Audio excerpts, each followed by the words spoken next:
Ben ritrovati gentili amici e amiche alla visione all'ascolto per quanto riguarda l'informazione su friulitv.net, le ultime notizie della notte e delle prime ore dell'alba.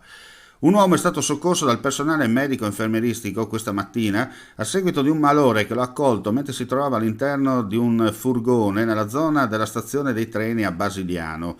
Dopo la chiamata d'aiuto giunta al numero unico d'emergenza 112, gli operatori della sala operativa hanno transitato la telefonata alla struttura operativa regionale emergenze.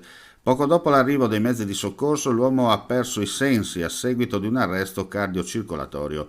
Il personale medico infermieristico ha avviato le manovre di rianimazione cardiopolmonare che sono continuate fino al trasporto d'urgenza all'ospedale di Udine, dove la persona colta da malore è giunta al pronto soccorso in codice rosso. Sul posto indagano i carabinieri. Oltre 600.000 presenze nella 4 giorni di Gusti di Frontiera che si è chiusa ieri sera a Gorizia. E allora andiamo a sentire le dichiarazioni raggianti del sindaco Rodolfo Ziberna.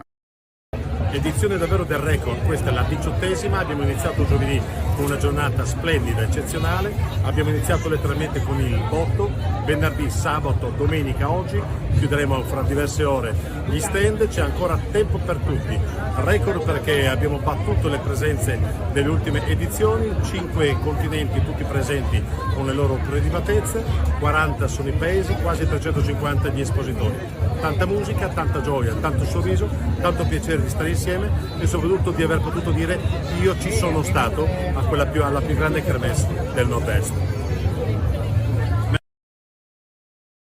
Grazie di cuore a tutte le iscritte e gli iscritti che hanno partecipato al congresso. Il PD è un partito pieno di vita e di voglia di stare in campo, con le sue idee, i suoi valori, la sua identità forte e plurale.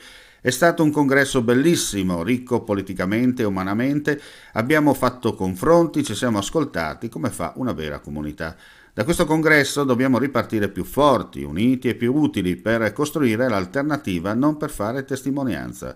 E un grande grazie a Franco Lenarduzzi che ha contribuito a creare un bel clima per un confronto leale e serio. Lavoreremo insieme e ripartiamo tutti. Lo ha dichiarato Caterina Conti, nuova segretaria regionale eletta del Partito Democratico in Friuli Venezia Giulia. Lo storico e editorialista Ernesto Galli della Loggia è il nuovo presidente dell'Associazione Friuli Storia, la realtà culturale di Udine che dal 2014 organizza il premio nazionale dedicato alla storia contemporanea. Firma di punta del Corriere della Sera, Ernesto Galli della Loggia ha partecipato fin dal 2014 alla creazione del premio Friuli Storia come componente della giuria scientifica e succede a Giulio Giustiniani, scomparso nel 2022.